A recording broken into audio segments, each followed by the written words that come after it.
Welcome to talent study. आज है 28 नवंबर 2020 और 28 नवंबर 2020 से करंट अफेयर्स के जितने भी इंपॉर्टेंट क्वेश्चन बनते हैं उन सभी को आज हम डिस्कस करेंगे। तो पूरा वीडियो को आप एंड तक जरूर देखिए, क्योंकि वीडियो के एंड में मैं आपसे क्वेश्चन पूछूंगा। उस क्वेश्चन का आंसर आपको कमेंट बॉक्स में करना होगा। साथ ही साथ अगर आपको इस वीडियो का PDF चाहिए तो PDF आपको टेलीग्राम ग्रुप पे मिलेगा, और टेलीग्राम ग्रुप का लिंक मैंने इस वीडियो के डिस्क्रिप्शन बॉक्स में दे दिया है, तो जाके आप वहाँ से टेलीग्राम ग्रुप ज्वाइन कर सकते हैं। और जितने भी हमारे वीडियो या फिर सेशन बनते हैं उन सभी के PDF आप वहाँ से आसानी से डाउनलोड कर सकते हैं। तो चलिए स्टार्ट करते हैं कल के क्वेश्चन ऑफ द डे के साथ। कल का क्वेश्चन था, national law day is celebrated on which date? राष्ट्रीय कानून दिवस कब मनाया जाता है? तो ये मनाया जाता है 25 नवंबर को। 25 नवंबर को हर साल नेशनल लॉ डे के रूप में मनाया जाता है। अब चलते हैं आज के क्वेश्चन को स्टार्ट करते हैं। आज का पहला क्वेश्चन है, recently who launch SDG investor map of India? हाल ही में किसने भारत के SDG, फुल फॉर्म होता है सस्टेनेबल डेवलपमेंट गोल, यानी कि सतत विकास प्रणाली जिसको हम कहते हैं लक्ष्य, उसका इन्वेंटर मैप। कहने का सेंस ये होता है कि जैसे भी आप कोई म्यूचुअल फंड में अगर आप कोई पैसे इन्वेस्ट करते हो तो उसका एक चार्ट होता है, मेन्यू होता है। तो ये ऑफिशियली किसने लॉन्च किया है? इन्होंने लॉन्च किया है UNDP, यानी कि यूनाइटेड नेशन डेवलपमेंट प्रोग्राम में। अभी जो इन्वेंटर मैप जो होगा, मैप कहने का सेंस जैसे हमने बात की नक्शे की, नक्शे नहीं आप कह सकते हैं एक चार्ट मेन्यू होगा कि कौन से प्लान को, जैसे अगर मोबाइल का अगर कोई प्लान खरीदते हो, जैसे अपने मोबाइल का रिचार्ज आप करते हो तो उसमें देता है कि कितना आपका वैल्यू है, और फिर उसी के हिसाब से आपको सर्विस प्रोवाइड कराई दी जाती है। ठीक वैसा ही है सस्टेनेबल डेवलपमेंट गोल के लिए किसी भी अगर जैसे कोई भी इन्वेस्टर है, जैसे आप समझ सकते हैं कि बाहर से कोई कंपनी आए और देश में इन्वेस्ट करे, जैसे कि मेक इन इंडिया प्रोजेक्ट है, तो बस उसी के लिए ये UNDP द्वारा भारत के लिए सस्टेनेबल डेवलपमेंट गोल के इन्वेंटर मैप का लॉन्चिंग किया गया है। तो बात है UNDP, तो फुल फॉर्म हमने बात की United Nation Development Programme. Headquarter है नैरोबी केनिया में। वहीं अगर इसकी स्थापना की बात करें तो वह है 1965। अगले क्वेश्चन पे चलते हैं। अगला क्वेश्चन है, according to sports ministry of India what will be the new name of archery association of India? जो तीरंदाजी संगठन था उसका जो नाम है वो बदल दिया गया है। किसने बदला है? तो भारतीय खेल मंत्रालय ने ये बदला है। तो उसके अनुसार, भारतीय खेल मंत्रालय के अनुसार, आर्चरी एसोसिएशन ऑफ इंडिया का जो नाम होगा, अगला नया नाम, वो क्या होगा? तो वो नाम बदल कर रख दिया गया है नेशनल स्पोर्ट्स फेडरेशन। अब देखिए, अब नाम बदलने का क्रम आ रहा है, तो देखिए जितने इंपॉर्टेंट जो मिनिस्ट्री के नाम बदले गए हैं, सबसे पहले ह्यूमन रिसोर्स डेवलपमेंट यानी कि HRD मिनिस्ट्री, तो उसका जो नाम बदल कर रख दिया गया, नाम नहीं वो मंत्रालय ही चेंज कर दिया गया, बस नाम बदला गया HRD का, एजुकेशन मिनिस्ट्री। उसके बाद में जो मिनिस्ट्री ऑफ शिपिंग था उसका नाम बदल कर रख दिया गया है ministry of port, shipping and development. अब ये जो है आर्चरी एसोसिएशन ऑफ इंडिया है, उसका नाम बदल कर रख दिया गया है नेशनल स्पोर्ट्स फेडरेशन। अभी जो था आर्चरी एसोसिएशन ऑफ इंडिया, इसका गठन कब किया गया था? तो इसका गठन किया गया था 1973 में। अब खेल मंत्रालय की बात हो ही रही है, तो वर्तमान में हमारे यूनियन मिनिस्टर कौन है जिनके पास खेल मंत्रालय का पदभार है? तो किरण रिजिजू है, उनके पास है भारतीय खेल मंत्रालय का पदभार। अब ये किरण रिजिजू किस राज्य से बिलोंग करते हैं? तो देखिए ये असम राज्य से बिलोंग करते हैं। अगला क्वेश्चन है, FC Kohli past away recently, who was he? FC Kohli का हाल में निधन हुआ है, वे कौन थे? तो देखिए इनको हम भारत में फादर ऑफ IT इंडस्ट्री, यानी कि हिंदी में बात करें तो IT इंडस्ट्री जो है भारत में, उसके जनक या फिर पिता कहा जाता है इनको, FC कोहली को। अब ये जो थे फॉर्मर प्रेसिडेंट भी रह चुके हैं, NASCOM इंडिया के ये फॉर्मर प्रेसिडेंट भी रह चुके हैं। साथ ही साथ society of India, commerce society of India, उसके भी ये फॉर्मर चेयरमैन रह चुके हैं। तो ये इंपॉर्टेंट है। तो इस क्वेश्चन का जो राइट आंसर है वो ऑप्शन A, बिजनेसमैन। तो क्यों महत्वपूर्ण है? आपने देखा सबसे पहले फादर ऑफ IT इंडस्ट्री, उसके बाद में ये नास्कॉम इंडिया के प्रेसिडेंट भी रहे, और सोसाइटी ऑफ इंडिया उसके भी प्रेसिडेंट रहे पूर्व में। अगला क्वेश्चन है, legendary footballer Diego Maradona passed away recently, he belongs to which country? लोकप्रिय फुटबॉलर डिएगो माराडोना का हाल में निधन हुआ है, वे किस देश से संबंध रखते थे? तो ये अर्जेंटीना से संबंध रखते थे। अब बात है अर्जेंटीना की, तो अर्जेंटीना से ये बिलोंग तो करते थे ही, लेकिन ये जो टर्म लिखा है लोकप्रिय फुटबॉलर, बहुत ज़्यादा ये चर्चित रहे थे। जब से निधन हुआ इनका तब से सोशल मीडिया पे काफ़ी सारे लोग इनके जो फॉलोअर हैं वे सभी अपना श्रद्धांजलि जो है वो अर्पित कर रहे हैं, क्योंकि जो 1986 का जो फीफा वर्ल्ड कप था, 1986 का फीफा वर्ल्ड कप, तो अर्जेंटीना ने जीता था, तो उसमें ये एज अ मेंबर यानी कि सदस्य के रूप में शामिल थे 1986 वर्ल्ड कप के टीम में अर्जेंटीना से। अब अर्जेंटीना, इसके कैपिटल क्या है, तो इसके जो कैपिटल है वो है ब्रूनो आइलैंड, और इसके जो वर्तमान में प्रेसिडेंट है वो है फर्नांडो अल्ट्रोबो। कौन है? फर्नांडो अल्ट्रोबो। अगला क्वेश्चन है, recently who unveiled digitalized online human resource management system. हाल ही में किसने डिजिटलाइज ऑनलाइन मानव रिसोर्स मैनेजमेंट सिस्टम उसका अनावरण किया है? तो ये क्या है? इंडियन रेलवे ने। अब ये क्या है? Digitalise online human resource. तो देखिए, जैसे रोबोट आप देखते हैं, ठीक उसी प्रकार, बस इसका जो नाम है वो अलग है। डिजिटलाइज ऑनलाइन ह्यूमन रिसोर्स है मैनेजमेंट, लेकिन रोबोट नहीं है। फ़र्क कितना है? नाम का अंतर है, लेकिन ये जो प्रोसेस होगा इसमें क्या होगा कि मशीनें जो होंगी वो आपका जो सामान होता है रेलवे स्टेशन पे, तो वो सैनिटाइजेशन के प्रक्रिया को लेके आपका सामान बिना आपके द्वारा इधर से उधर किए हुए ये मशीन द्वारा सामान जो होगा जाएगा सैनिटाइज होकर, फिर आपको वापस आपका जो ड्रॉप पॉइंट होता है वहाँ पे आपको ये प्रोवाइड करा दिया जाएगा। तो यही है online human resource management system, digitalise है कम्प्लीटली, तो ये कम्प्लीटली सुरक्षित भी है। तो शुरू किया है इंडियन रेलवे ने। तो रेलवे की बात कर लेते हैं, इसकी स्थापना कब की हुई थी भारतीय रेलवे की? तो इसका जो स्थापना हुआ था वो हुआ था 1853 में। वहीं अगर बात करें 1853 में तो शुरू किया ही गया, लेकिन पहले रेल की कहाँ से कहाँ चली थी? तो देखिए, मुंबई से लेकर ठाणे के बीच में पहले रेल चलाई गई थी। अगर बात करें स्वतंत्र भारत के पहले रेल मिनिस्टर की, तो वे थे जॉन मथाई, और वर्तमान में है पीयूष गोयल।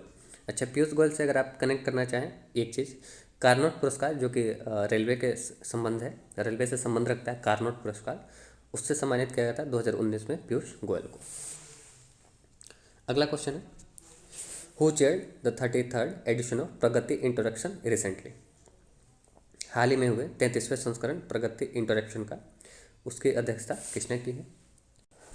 तो भारत के जो प्रधानमंत्री हैं वर्तमान में नरेंद्र मोदी, उन्होंने ये प्रगति इंट्रोडक्शन जो है उसके 33वें संस्करण को अध्यक्षता की है।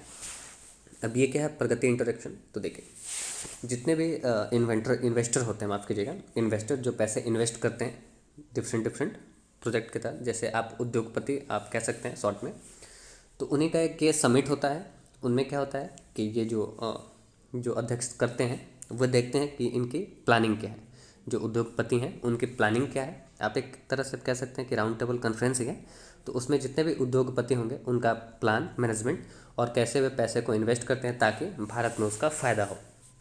तो यही है प्रगति इंट्रोडक्शन, जिसके 33वें संस्करण की अध्यक्षता की है नरेंद्र मोदी ने। अगला क्वेश्चन है, recently who has been appointed as the new chairman of ICC.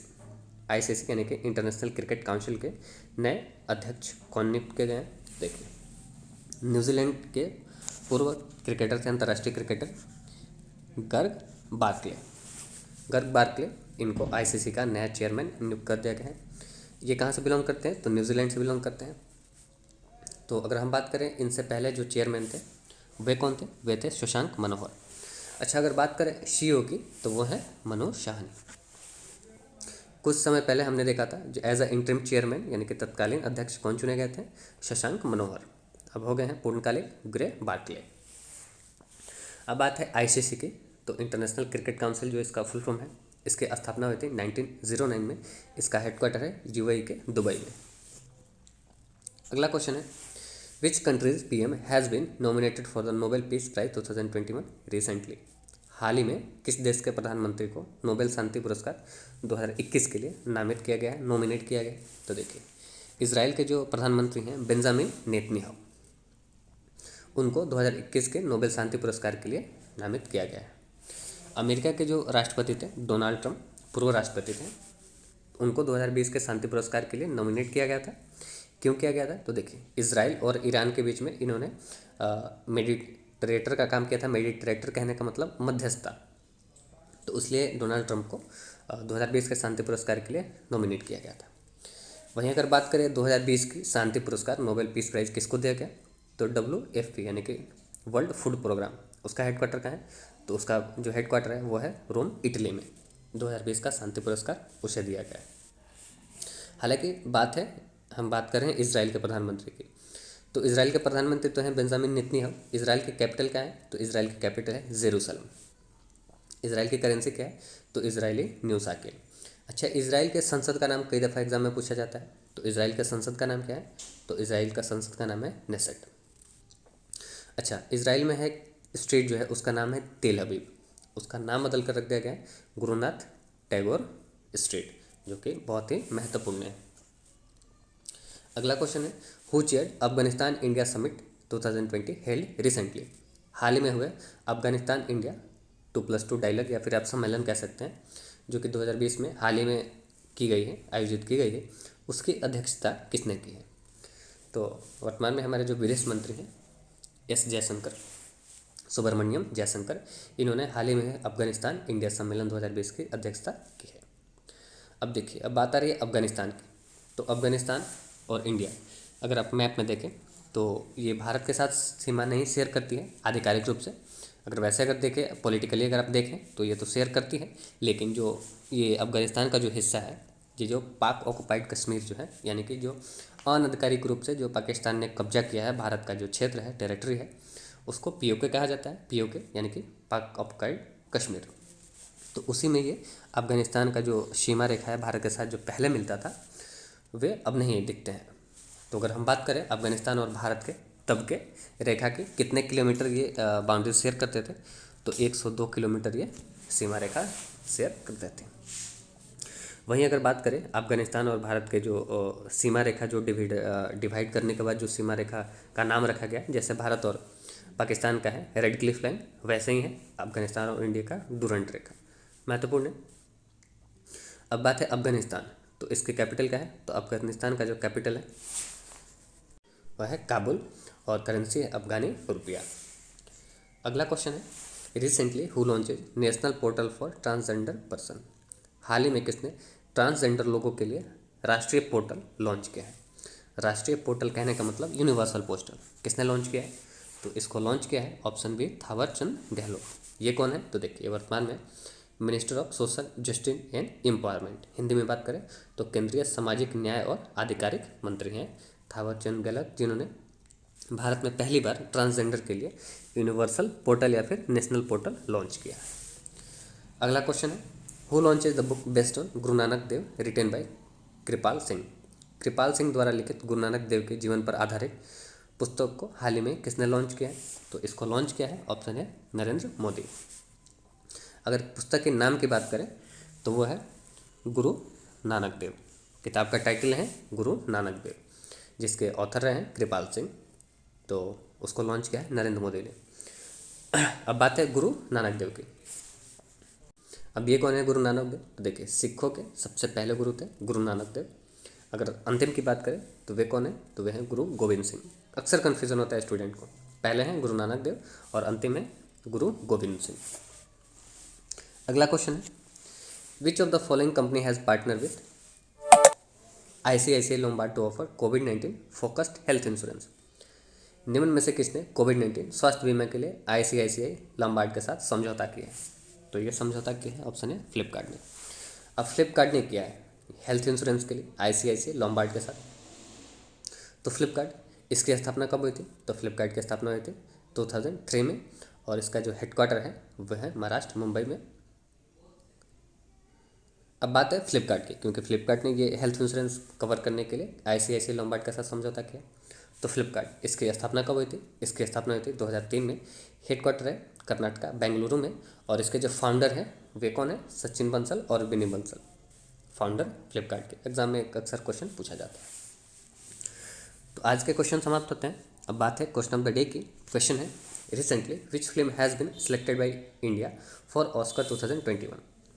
Oscar 2021 के लिए किस फिल्म को भारत द्वारा सेलेक्ट किया गया, यानी चुना गया है ऑस्कर 2021 में भेजने के लिए? आपके हैं ऑप्शन ए नटखट, ऑप्शन बी गली बॉय, ऑप्शन सी जल्लीकट्टू, या फिर डी राजमा। जो भी राइट आंसर है आप कमेंट में जरूर बताइए। साथ ही साथ उस मूवी के डायरेक्टर और कौन सी भाषा में है ये भी जरूर बताएं, क्योंकि ये भी एग्जाम में क्वेश्चन पूछ लिए जाते हैं कई दफ़ा। वीडियो कैसा लगता है आप कमेंट में ज़रूर बताएं। अच्छा लगे तो वीडियो को लाइक करके जितने भी आपके स्टडी रिलेटेड फेसबुक या फिर व्हाट्सअप ग्रुप हैं उनमें इस वीडियो को शेयर जरूर कीजिए। Thanks for watching.